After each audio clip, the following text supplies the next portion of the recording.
Ассаламу алейкум баршаңызға. Пайғамбарымыздың саллаллаху алейхи уассалям заманында Шифа атты әйел сахаба өмір сүріпті. Шифаның діндарлығы, білімділігі мен көріктілігі қаншама жанның аңыз қылып айтар әңгімесіне айналады. Үйленуге ұсыныс тастап, әр тараптан кесе-кесе алтын, керуен-керуен түйелерді сыйлыққа жібергенімен, ешбірін қабыл етпей, кері қайтарады екен. Бір күні Шифа Алла елшісіне саллаллаху алейхи уассалямға келіп: «Уа Алланың елшісі, Алла ризалығын алу үшін маған қандай амал жасауға кеңес бересіз?» деп сұрайды. Ардақты пайғамбарымыз саллаллаху алейхи уассалям: «Шифа, бойдақ жанның иманы бүтін емес, сен отбасын құр, иманың кемелденсін» деп жауап береді. Сонда Шифа: «Мен тұрмысқа шықсам тек Алланың ризалығын алуды мақсат етемін. Маған жар болатын кісіні сіздің таңдап бергеніңізді қалаймын» дейді. Сол тұста Шифадан дәмелі қаншама кісі үміттеніп пайғамбарымыздың саллаллаху алейхи уассалямның аузына қарасты. Сонда адамзаттың ардақтысы саллаллаху алейхи уассалям: «Ендеше таң намазына алғаш болып келген кісімен Шифаны некелестіремін» деді. Шифадан дәмелі болған қаншама адам түні бойы ұйықтамауға бел буады. Бірі тіпті қызметші жалдап түннің бір уақытында тұрғызуды бұйырады. Сахабалардың арасында Сухайф атты кісі болатын. Өзіне тән ешбір жеке мүлкі жоқ, үй-жайдан жұрдай кісі еді. Тамағы табылған жерден жүрек жалғап, ұйқы қысқан жерде мызғып алуды ар санамайтын. Сухайфтың Шифадан мүлдем үміті жоқ болатын. Үй-күйсіз жанда беделді қаншама бақуатты кісінің қолы жетпей жүрген қызда қайдан үміті болсын.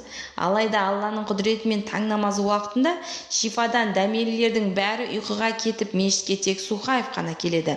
Алла елшісі саллаллаху алейхи уассалям Шифа мен Сухайфты некелестіру барысында екі жақтың ризалығын алды. Артынша Сухайф: «Мәһірге не бересің?» деп сұрады. Ерінің өзгелердің алдында абыройынан нұқсан келуін қаламаған Шифа ақырын ғана: «Мынаны алыңыз, маған осыны мәһір ретінде берсеңіз жеткілікті» деп бір кесе әшекей ұсынды.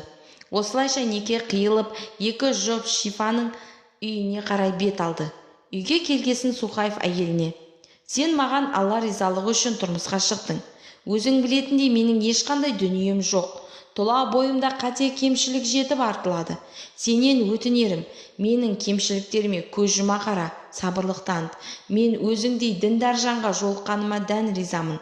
Егер рұқсат етсең, неке түнімізді толығымен құлшылыққа арнасақ деймін» деп екеуі таң атқанша құлшылық жасайды. Сухайф бесін намазына мешітке келгенде пайғамбарымыз саллаллаху алейхи уассалям күлімсіреп: «Жұбайың екеуінің таң атқанша немен айналысқандарыңды мен айтып берейін бе, әлде өзің айтып беремісің?» деп сұрады. Сухайф жымиып: «Алла елшісі бәрінен артық білуші» деді. Сонда пайғамбарымыз саллаллаху алейхи уассалям: «Алла сендердің құлшылықтарыңды қабыл етті, сонымен қатар күнәдан да пәк етті» деп сүйінші хабар жеткізгенінде: «Уа Алланың елшісі, маған дұға жасауыңызды өтінемін. Мен күнәдан пәк күйде Алламен қауышқым келеді» дегені сол еді, сылқ ете түсті. Басқа сахабалар абдырап Сухайфтың жансыз денесін сүйеп бір-біріне: «Бұлар түнімен не істеген?» деген таңғалысқанда пайғамбарымыз саллаллаху алейхи уассалям: «Таңырқайтын мәселе ол емес. Қазір ғана Шифа да үйінде жан тәсілім етті» деді.